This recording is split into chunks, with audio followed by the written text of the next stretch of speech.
Nos diz assim a palavra de Deus, o Salmo 119, versículos 25 a 32.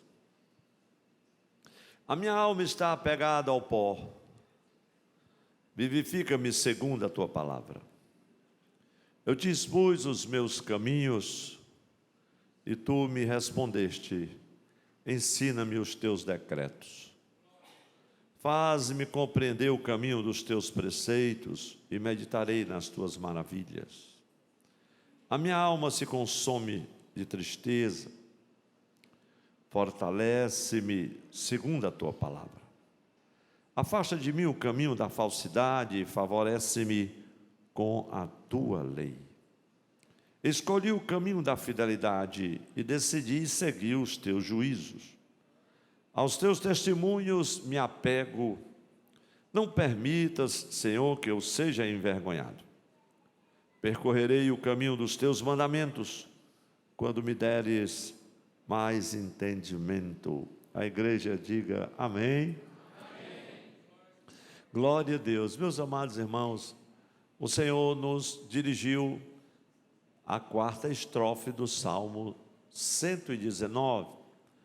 E o versículo que trouxe a inspiração para compartilharmos nesse texto sagrado foi especificamente o versículo de número 28, o texto que fala sobre a tristeza. A minha alma se consome de tristeza, fortalece-me segundo a tua palavra. É uma oração do salmista e ele está aqui buscando ajuda nos momentos de tristeza. Esse é o tema da mensagem de hoje, buscando ajuda nos momentos de tristeza. Os irmãos que estão aqui, que nunca tiveram nenhuma tristeza, podem, já vou dar a bênção apostólica para você ir embora. Então já sei que não vai ninguém, glória a Deus, porque a tristeza faz parte da vida do ser humano, né? Isso é inevitável. Mas, meus irmãos, esse é um texto muito precioso e, apesar do tema ser relacionado à tristeza, mas o salmista está buscando ajuda nos momentos de tristeza. E eu pretendo pedir ao Senhor que esta palavra seja uma palavra de consolação para todo o povo de Deus, para todos que ouvirem a palavra de Deus nesta noite, esta mensagem, que o Senhor possa consolar você de forma muito especial. Glória a Deus. Eu quero me referir muito brevemente ao Salmo 119. Salmo 119 é emblemático para mim, desde um dia em que, orando em família, meus pais sempre à noite reuniam os 7 filhos para a oração, e todo mundo com vontade que terminasse logo, cada qual orava mais rápido.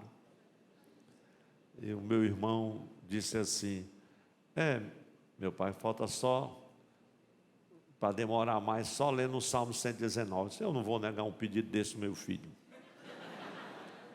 Irmãos, foi um negócio difícil, para quem queria que acabasse. Lá meu pai foi ler bem devagarinho, 176 versículos.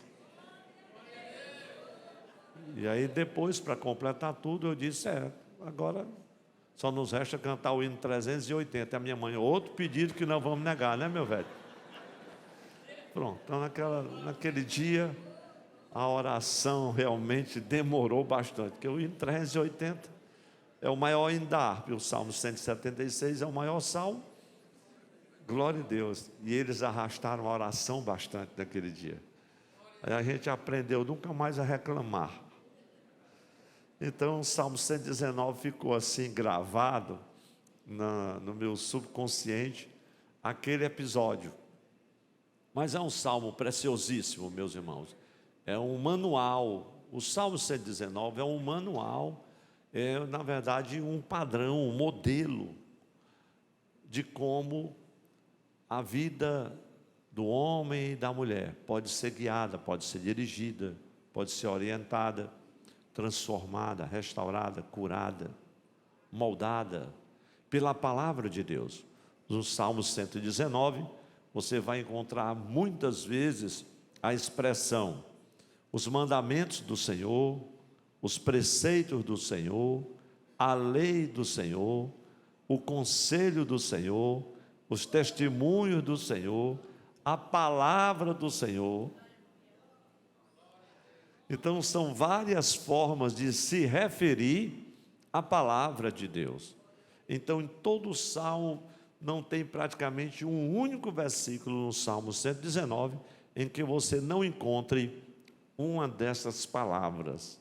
De sorte que é um salmo composto, como já frisei, 176 versículos, dentre os quais eu acredito que os irmãos sabem muitos de cor, muitos preciosos. É um salmo que tem 22 estrofes, e nós estamos aqui na quarta estrofe. Cada estrofe tem 8 versos. É uma obra de arte esse salmo, meus irmãos.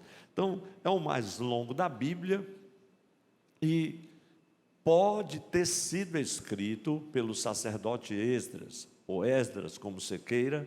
Eu digo pode porque o texto de Esdras, capítulo de número 6, versículos 14 e 15, nos dá a entender isso, que esse salmo pode ter sido escrito depois da construção do templo.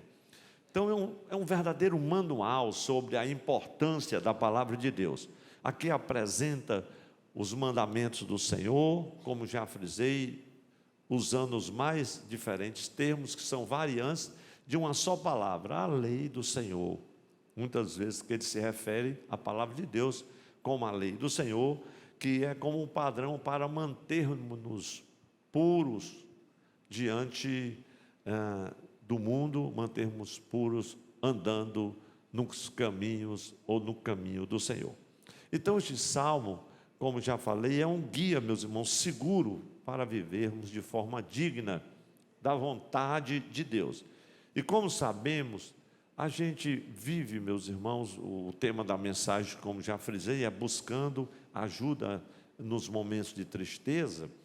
A gente vive num tempo em que se fala muito de autoajuda.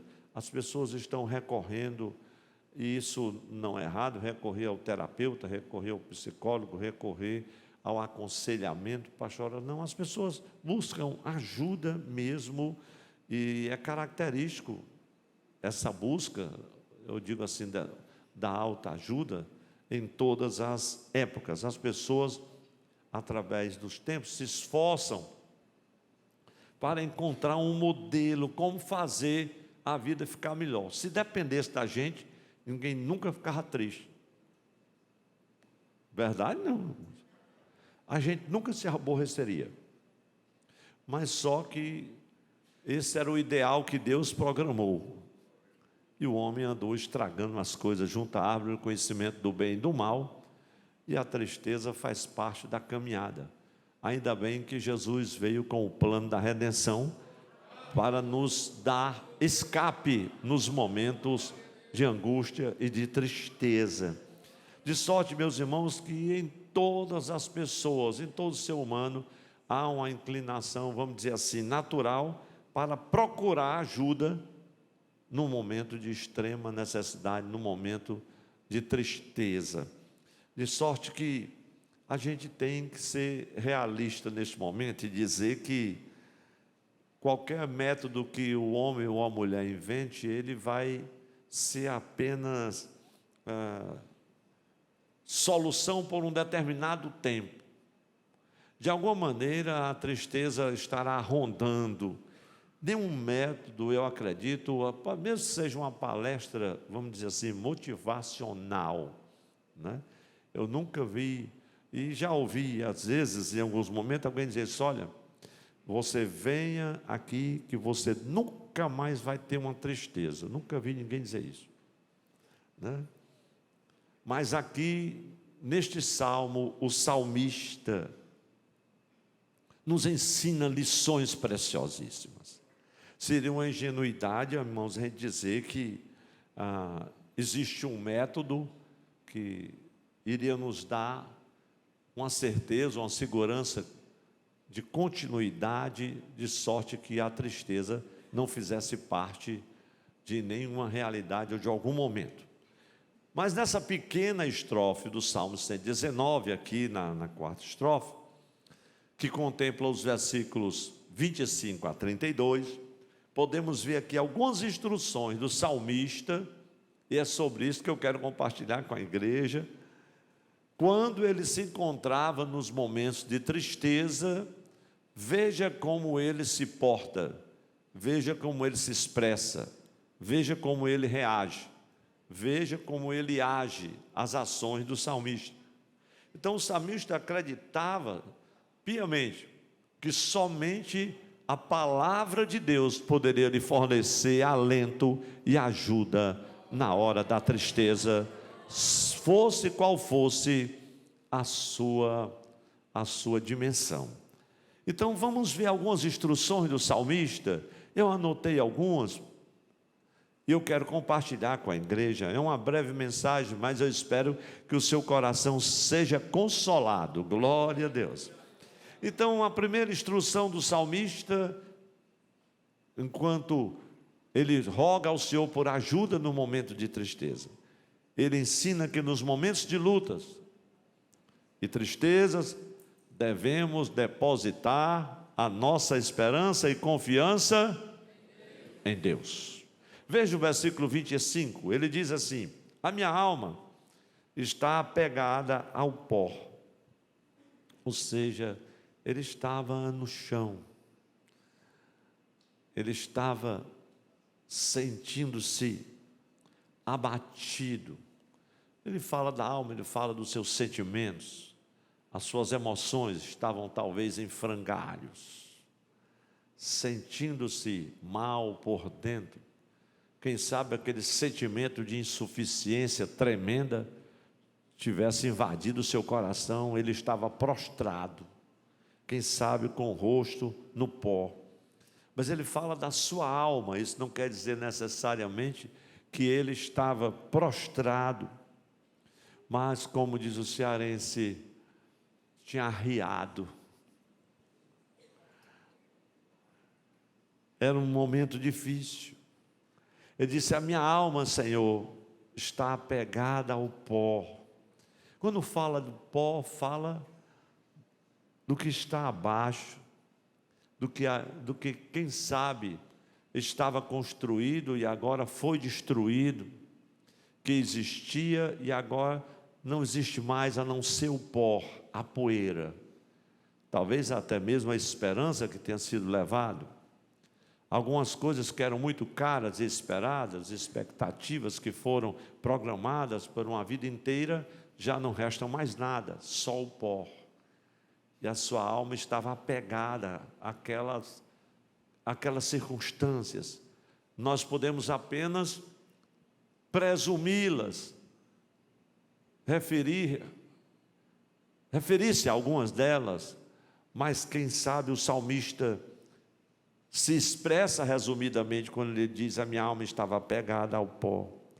E ele diz uma palavra linda, ele diz assim na sua oração: vivifica-me segundo a tua palavra.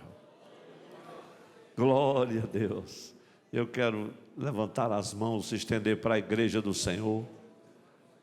Seja vivificado segundo a palavra do Senhor. Glória a Deus. Isso me faz lembrar do salmista no Salmo 85, versículo 6. É um salmo precioso isso. Vivifica, Senhor. Não tornará a vivificar-nos, é assim que diz o texto. Não tornará a vivificar-nos para que o teu povo se alegre em ti. Eu estou citando na tradução Almeida Revista Corrigida, que é que está escrito no coração, né? Hoje eu tenho outra versão, mas o texto está gravado há muito tempo, e é isso mesmo. Não tornará a vivificar-nos para que o teu povo se alegre em ti. Então levante a sua mão mais uma vez. O Senhor tornará a vivificar-vos. Essa tristeza que parece permanente e infidável, o Senhor vai trabalhar nela, vai vivificar você segundo a palavra dele. A palavra que é espírito, que é vida, glória a Deus, que diz: esforça-te, tem bom ânimo, Josué. Senhor, eu quero morrer, não dá mais. Ele disse: anima-te, esforça-te, glória a Deus, não tem mais. E é vivificado segundo a palavra. Só me lembro daquelas caixinhas de promessa. Ajudou muita gente aquelas caixinhas, porque só tinha promessa. O irmão estava numa tribulação, numa luta grande. Vou tirar uma palavra de Deus: não temas, eis que eu estou contigo, por onde quer que andares. Glória a Deus, o Senhor falou comigo. A caixinha era uma bênção, já era promessa pura. Eu sempre sonhei em fazer uma caixinha só de exortação, mas como eu vi que não teria futuro empresarial ou comercial, esse plano ficou no passado. Glória a Deus. Ensina-me que nos momentos de lutas e tristezas devemos depositar nossa confiança e esperança no Senhor. E o salmista no Salmo 85 está falando das lutas do povo de Deus. Está falando de uma jornada cheia de contratempos, de desvios, de problemas, da apostasia. Quando o povo de Deus virou as costas para o Senhor, seguiu por caminhos estranhos à sua vontade, e o salmista dizendo: Senhor, não permita que a tua ira permaneça sobre nós.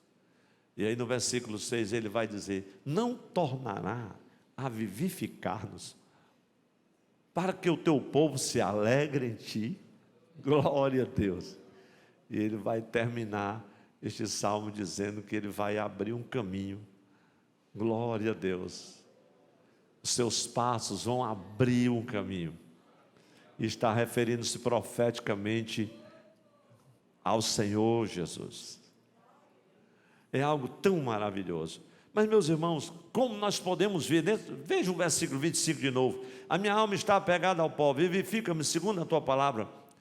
A gente vê aqui, na atitude do salmista, é a atitude, claro, de alguém que está passando momentos difíceis, momentos de tristeza.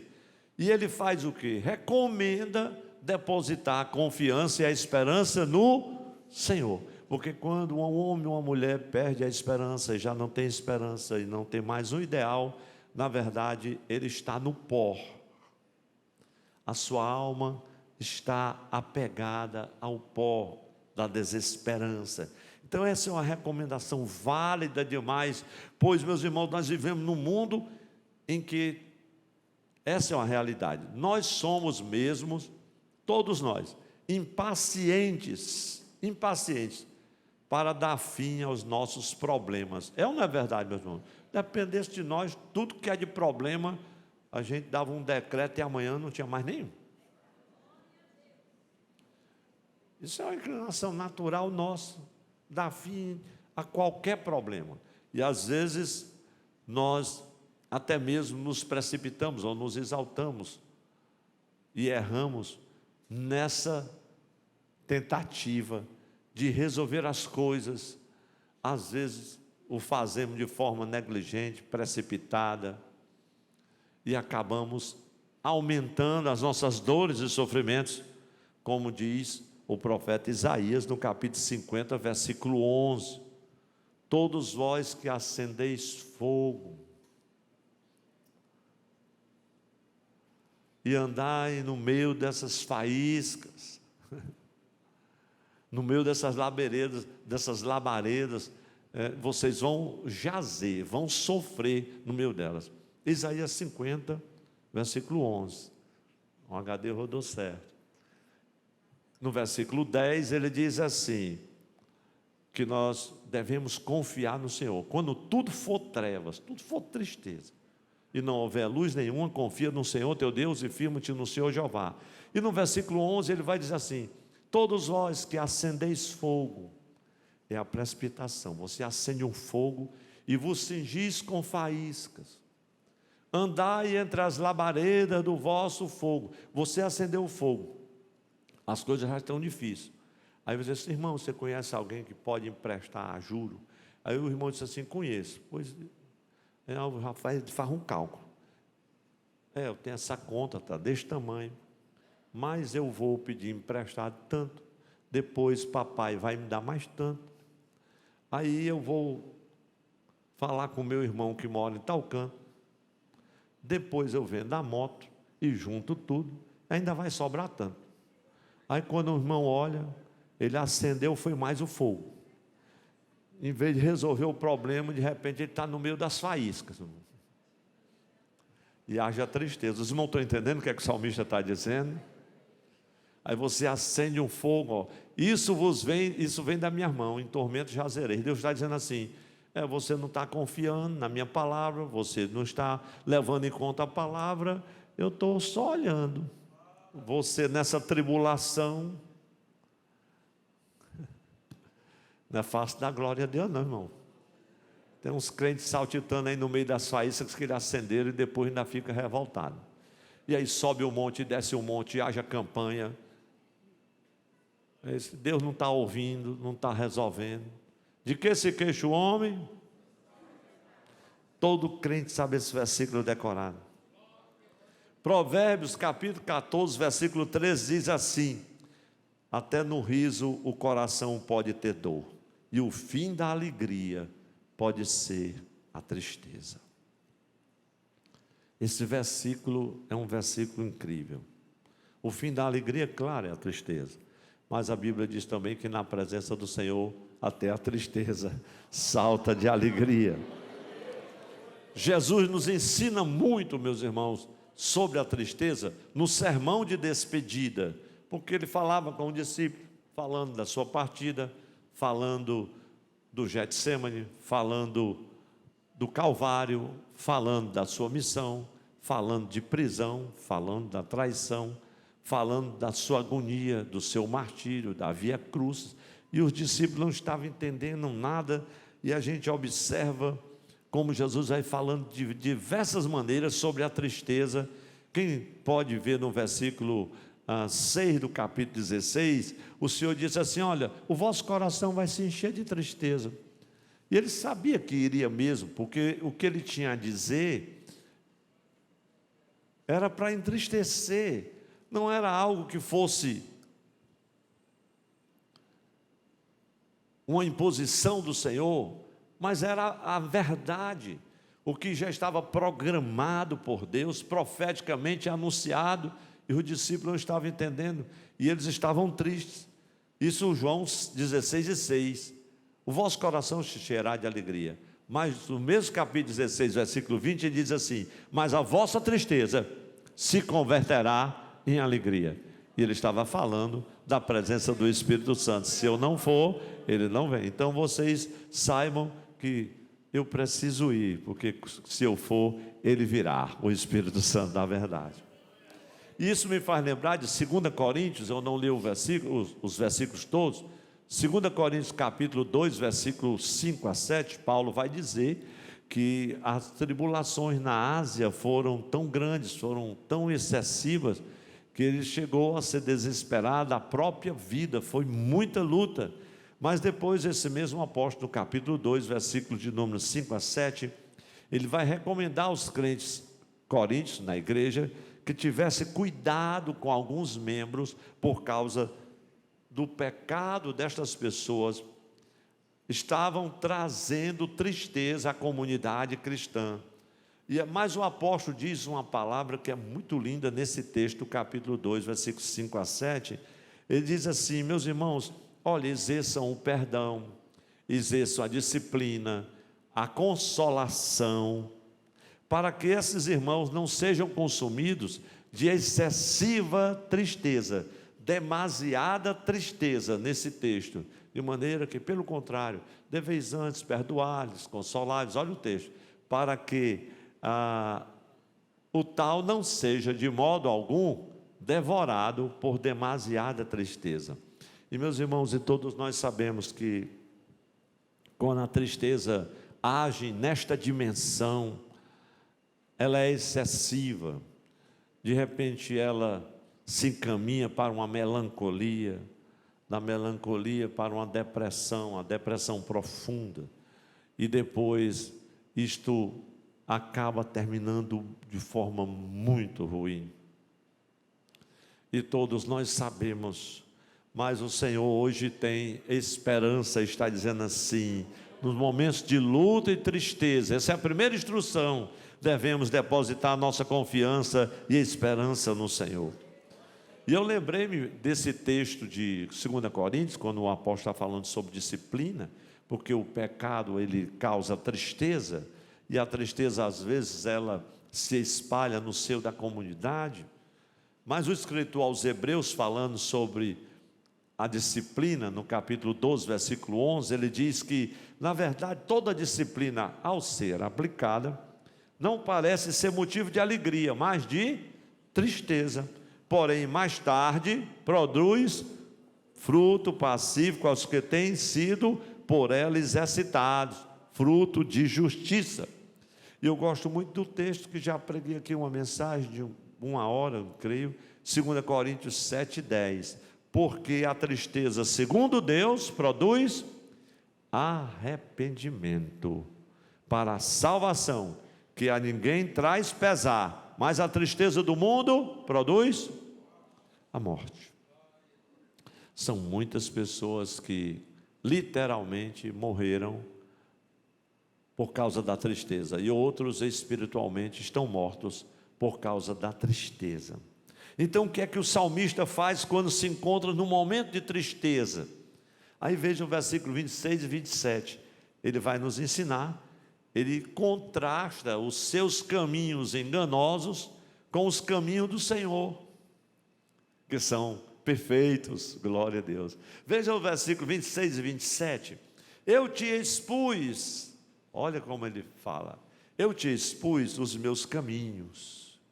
Senhor, eu não vou esconder nada, eu vou expor. E tu me respondeste, ensina-me os teus decretos. Mais um termo que o salmista usa, além de todos os que eu citei: os decretos do Senhor, os preceitos do Senhor, a lei do Senhor, os mandamentos do Senhor, as ordenanças do Senhor, a palavra do Senhor, os testemunhos do Senhor, os conselhos do Senhor. Por isso que eu posso, meus irmãos, praticamente garantir que em todos os versículos deste salmo você vai encontrar uma dessas palavras.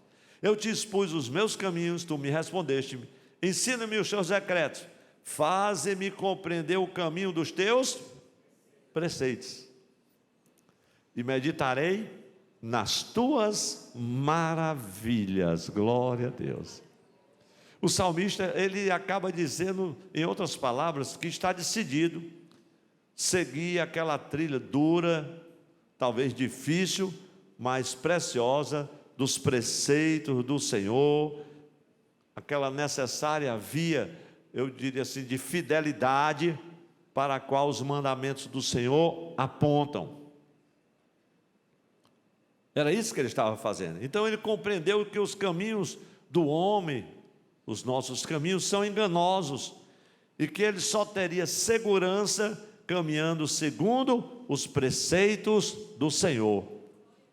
Isso me faz lembrar daquele versículo muito conhecido, que é há muito tempo escrito na tábua do coração, Jeremias 10 e 23. Porque não é do homem o seu caminho, nem do homem que caminha o dirigir os seus passos. É assim? A igreja pode recitar toda junta, no só coral, com bem alegria. Vamos dizer, eu sei. Olha como é que o texto começa. Eu sei. Talvez alguém não saiba, mas vai ficar sabendo agora. Vamos dizer bem alto e bonito, em nome de Jesus. E os irmãos que estão em casa também, repete comigo. 1, 2, 3. Eu sei, ó Senhor, que não é do homem o seu caminho, nem do homem que caminha o dirigir os seus passos. Então diga com alegria para quem está ao seu lado: entrega o teu caminho ao Senhor, confia nele, aí você vai para a palavra, né? Então veja que só tem uma saída para buscar ajuda no momento de tristeza, se a gente for a palavra. Ele contrasta os caminhos que são enganosos. Há caminhos que ao homem parece perfeito, mas no final deles é morte. Lá em Provérbios, desculpe não dizer a referência. Mas há uma terceira instrução, que é muito preciosa, meus irmãos, e aqui já estamos no versículo de número 28. Ele ensina e recomenda a buscar encorajamento na tristeza. Veja o que diz o texto, versículo 28. A minha alma se consome de tristeza. Mas aí ele clama: fortalece-me segundo a tua. Glória a Deus. Os irmãos observam que o fortalecimento vem segundo a palavra. É por isso, meus irmãos, que a gente tem que examinar a palavra, ler a palavra, ouvir a palavra. A fé vem pela palavra, não é assim? De ouvir a palavra. É no culto de doutrina como esse, é no momento em que você liga a TV, senão eu vou ouvir a palavra de Deus. Eu preciso de uma palavra do Senhor. Às vezes você sai de casa e diz: Senhor, eu preciso de uma palavra hoje, fala comigo especificamente. E Deus fala, e eu nem sei o que foi que Ele falou, mas você sabe que você recebeu. Glória a Deus. E eu creio que às vezes Deus permite a gente fazer um culto e pregar uma mensagem de 1 hora, para poder dar ao irmão uma palavra de alento, que não foi mais do que 10 segundos. 30 segundos fez toda a diferença na vida dessa pessoa. Para outro já foi um outro detalhe da palavra, mas está lá a palavra do Senhor. Glória a Deus. Isso é muito lindo, meus irmãos. Então o Senhor nos ensina muito quando nós nos deparamos com as dimensões mais profundas da tristeza. Aí isso nos faz lembrar de Jesus, é claro. Vamos em Mateus 26 e 38, 37 e 38. E aqui Jesus está naqueles momentos difíceis, no Getsêmani, os momentos que antecedem ao seu martírio, né? A Via Crucis, todo aquele julgamento terrível, injusto, e todo o seu sofrimento, que nós nos lembramos dele sempre quando temos a mesa da ceia do Senhor. Veja o que diz o texto, Mateus 26, 37 e 38. E levando consigo Pedro e os 2 filhos de Zebedeu, começou a sentir-se tomado de tristeza e de angústia. Meus irmãos, ninguém precisa levantar a mão, e eu não vou perguntar, mas apenas fazer uma colocação aqui. Meu Deus, quem ainda em algum momento da sua trajetória não sentiu-se assim, tomado de tristeza? Alguns só de tristeza, outros de tristeza e angústia, momentos de apreensão. Agora veja o que é que o mestre nos ensina. Então ele disse, aí o Senhor disse para os seus discípulos: a minha alma está profundamente triste. E ele diz assim: até a morte. O próprio Filho de Deus, ele foi exposto às ânsias mais profundas e terríveis da tristeza e da angústia. E ele disse assim: a minha alma está profundamente triste até a morte. E o que ele faz? Fique aqui, vigiem comigo. Glória a Deus. Nós estamos falando, meus irmãos, nessa terceira instrução, que ele recomenda buscar encorajamento. E Jesus buscou encorajamento. Há alguém que muitas vezes busca o isolamento. Ele diz: não, eu não quero, não tem mais sentido, eu não quero mais ver ninguém, eu sumi, a vida não faz mais sentido desta maneira, etc e tal. E de repente essa pessoa fica no pó, mas Jesus, ele diz: fique aqui. Ele buscou o encorajamento do Pai. Deus meu, Pai, se for possível, passa de mim esse cálice, Porque às vezes você clama: Senhor, passa esse cálice, e o cálice não passa, mas Ele te dá graça para bebê-lo. Glória a Deus, glória a Deus. Fique aqui comigo, ele diz o texto, vigie comigo. E tem horas que a gente precisa recitar o Salmo 27, versículo 1, pelo menos o primeiro e o último versículo. O primeiro que diz: como, meus irmãos, o Senhor é a minha luz e a minha salvação, a quem temerei? O Senhor é a força da minha vida, de quem me recearei? E aí você vai para o versículo 14 e diz: espera no Senhor e... Dá para a igreja recitar bem forte, irmãos? Porque Deus está animando irmãos aqui. Deus está tocando corações que estão em meio a lutas e dificuldades. Espera no Senhor, anima-te, e Ele fortalecerá o teu coração. Espera, pois, no Senhor. Vamos alegrar quem está ao nosso lado e dizer: espera, pois, no Senhor. Vamos dar uma linda salva de palmas para Jesus. Espera, pois, no Senhor. Oh, glória a Deus. Ele fortalecerá o teu coração. Pastor, porque eu não tenho mais força. Espera no Senhor. Pastor, porque a minha luta é muito grande, eu realmente não sei o que fazer. Segundo a sua palavra, Ele vai fortalecer o teu coração. E vem o versículo 28 mais uma vez, e o 29 diz assim: a minha alma se consome de tristeza, fortalece-me na tua palavra. E o texto do versículo 29, ele clama e diz: afasta de mim o caminho da falsidade, e favorece-me com a tua lei. Então, meus irmãos, o texto vai sempre na direção da lei do Senhor, da palavra do Senhor, porque é na oração que nós buscamos forças para enfrentar a tristeza e o desalento. É ou não é verdade, meus irmãos, nessa vida? Só tem um recurso, é na oração. Então foi exatamente o que o Senhor Jesus fez, e todos os santos no passado fizeram, e hoje nós também fazemos.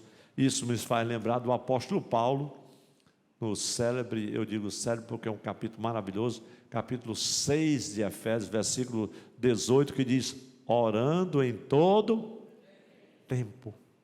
Olha só como diz o texto: orando em todo tempo. E aí ele vai falar de algumas formas maravilhosas quanto à oração. Ele diz: com toda a oração e súplica no Espírito, vigiando nisso com toda perseverança e súplica por todos os santos, orando em todo o tempo, orando no tempo da bonança, orando no tempo da tempestade, orando em meio às lutas, em meio às vitórias, orando quando as finanças vão bem, orando quando as dívidas parecem que estão fora de controle, orando quando o aluguel já está atrasado, ou o banco já vai tomar o carro, orando quando não dá mais, você não tem mais saída, não sabe o que fazer, aí você vai orar, e o que parecia impossível,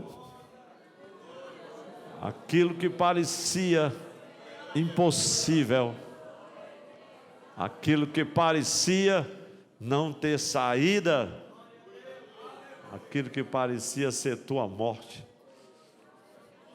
lá veio o Senhor com a sua palavra, a tua súplica chegou no céu, e Deus fez uma programação de vitória, mudou o quadro, abençoou a tua vida, o ânimo voltou, a disposição voltou, a alegria voltou, o Senhor tornou a vivificar-te.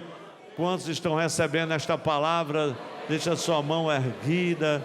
Ele está vendo todas as lutas. É nesta hora que o Senhor vai lá na tua casa, vai lá no comércio, toca em cada detalhe, coisas que você nem está percebendo, mas Ele está percebendo. Às vezes na nossa tristeza nós perdemos a percepção, meus irmãos, a sensibilidade, às vezes até a razão. Nos esquecemos até que Ele é poderoso, que Ele é o Senhor que faz todas as coisas. Mas eu já quero me encaminhar para o final da mensagem, falando em mais uma instrução. E aqui os versículos 30 e 31, também o 32.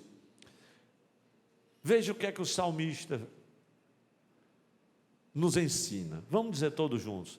Ele faz a melhor escolha.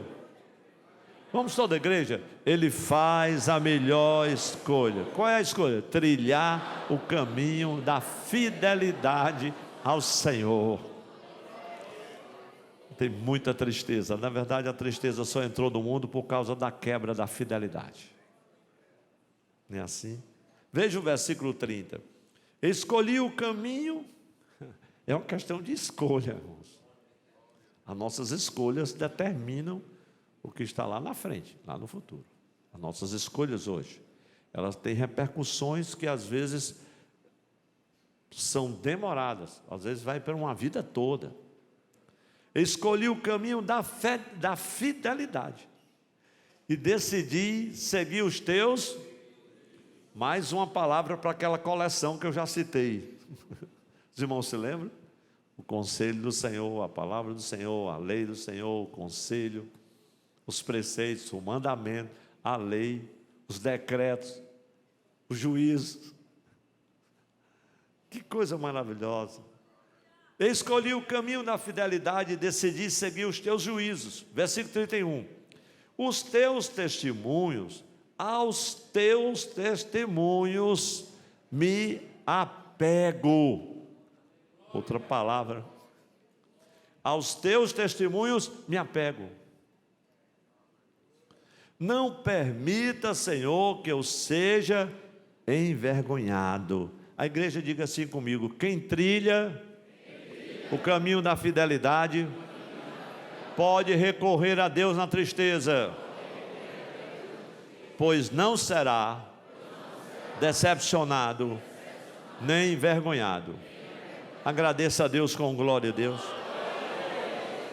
É por isso que no versículo 32 ele diz assim: percorrerei o caminho dos teus. Ele sabe qual caminho iria percorrer. Percorrerei o caminho dos teus mandamentos. E ele diz assim: quando me deres mais entendimento. Mas ele está lá, ele já tem uma decisão. Então a decisão do salmista era firme: percorrerei o caminho dos teus mandamentos. Inclusive ele pede ao Senhor mais entendimento para compreender os seus mandamentos. E os salmistas, meus irmãos, é claro que eu não poderia elencar aqui 50 versículos, mas eu tomei a liberdade, segundo Deus tocou no meu coração, de ver como é recorrente nos Salmos falar sobre a fidelidade do Senhor. Não é verdade? Vamos ver alguns desses textos. Salmo 117, versículo 2, diz assim: porque grande é a sua misericórdia para conosco, e a fidelidade do Senhor dura para sempre. Quem diz aleluia? Aleluia. Salmo 119, versículo 90. A igreja quiser ler comigo: a tua fidelidade se estende de geração em geração, fundaste a terra e ela permanece. Ele é fiel. Salmo 12, versículo 1 e 2, aqui o tom muda, mas não se assuste. O texto diz assim: salva-nos, Senhor, porque já não há quem seja piedoso. Desaparecem os fiéis entre os filhos dos homens. Você depois vai ler o Salmo 12 completo. Mas veja o versículo 2. Olha a situação e ela vai se agravar. Falam com falsidade uns aos outros, falam com lábios bajuladores e coração fingido. Está faltando a fidelidade. Tem pessoas, meus irmãos, no meio da nossa comunidade, na igreja, que às vezes falta isso, a fidelidade. Eles se exaltam, falam, confrontam, muitas vezes a liderança, tratam mal, são desrespeitosos, mal educados, insubmissos. Isso chama-se, tem outro nome, infidelidade. Mas veja o Salmo 31, versículos 23 e 24, todos juntos. Amem o Senhor, todos vocês que são seus santos. O Senhor preserva os fiéis, mas retribui com abundância os soberbos. Sejam fortes e que se revigore o coração de todos vocês que esperam no Senhor. Eu vou só ler o Salmo 101, versículos 6 e 7. Já que nós estamos falando, meus irmãos, que a gente encontra, busca ajuda nos momentos de tristeza, você vai na palavra. Veja o versículo 6 e 7 do Salmo 101. Todos juntos? Os meus olhos procurarão os fiéis da terra, para que morem comigo. O que anda em reto caminho, esse me servirá. Não ficará em minha casa o que usa de fraude. O que fala mentiras não permanecerá diante dos meus olhos. É Deus que está falando, mas não fica mesmo, meus irmãos. E tem um texto agora, saindo um pouco dos Salmos, que o Senhor me fez lembrar, e eu só anoto para nós lermos juntos, e isso fortaleceu o nosso coração nesses tempos, nesses dias tão conturbados que nós vivemos, meus irmãos. Provérbios capítulo 14, versículo 14, o texto diz assim, vamos ler todos juntos. O infiel de coração sofre as consequências dos seus próprios caminhos, mas quem é de bem é recompensado pelo seu próprio. Glória a Deus. Está escrito. Eu acho lindo, irmãos, ali em Mateus 25, quando Jesus exalta a fidelidade dos servos. Veja o que diz Mateus 25 e 23. A mídia hoje está rápido no gatilho. Glória a Deus. Todos juntos? O Senhor disse: muito bem, servo bom e fiel. Você foi fiel no pouco, sobre o muito o colocarei. Venha participar da alegria do seu Senhor. A gente pode dizer com alegria para quem está ao nosso lado: vale a pena ser fiel, né?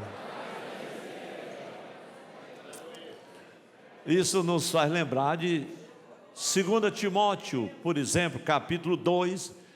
Os irmãos têm coragem de ler do versículo 11 até o 13? Glória a Deus. Irmão, pensei que a mensagem só ia ser 15 minutos, mas eu já estou com cuidado com o relógio. 2 Timóteo 2, 11 a 13, veja o que diz o texto. A gente lendo, isso é uma forma didática da gente aplicar a palavra também ao nosso coração, não é assim? Então veja o que diz, todos juntos? Fiel é esta palavra, se já morremos com ele, também viveremos com ele. Se perseveramos também com ele, reinaremos. Se o negarmos, ele por sua vez nos negará. Se somos infiéis, ele permanece fiel, pois de maneira nenhuma pode negar a si mesmo. Agora veja o texto de 1 Coríntios 1:9, como é lindo. Toda a igreja? Fiel é Deus, pelo qual vocês foram chamados à comunhão de seu Filho Jesus Cristo, nosso Senhor. Estamos terminando, mas precisamos ir a Tessalonicenses, 1 Tessalonicenses. Eu gostaria de ler desde o versículo 6, mas vou ler do versículo 23 e 24, capítulo 5 de Tessalonicenses. 1 Tessalonicenses 5, 23 e 24. Toda a igreja, o mesmo Deus de paz os santifique em tudo, e que o espírito, a alma e o corpo de vocês sejam conservados íntegros e irrepreensíveis na vinda de nosso Senhor Jesus Cristo. E a igreja, fiel é aquele que o chama, o qual também o fará. E a gente, irmãos, tem que agradecer a Deus, dar glória a Deus por isso. Mas eu quero ler somente a parte C do versículo 10 de Apocalipse 2. Vamos ler todos juntos. O texto diz assim: seja fiel até a morte, e eu lhe darei a coroa. Glória a Deus. Vamos ficar em pé para fazer duas coisas. Primeiro, ler uma conclusão, e depois cantarmos o que nós pregamos, o que nós falamos e ouvimos, no hino 330 da nossa harpa. Glória a Deus. Vamos ler uma pequena conclusão que o Espírito do Senhor me dirigiu a escrever. Toda a igreja pode ler uma só voz, 1, 2, 3. As tristezas fazem parte da vida de todo homem e de toda mulher, crentes e descrentes. Todavia, para aqueles que temem ao Senhor, a sábia instrução na palavra de Deus, para atravessarmos o vale da tristeza e voltarmos a desfrutar da fonte da verdadeira alegria. Quem confirma isso, dá um lindo amém para Jesus.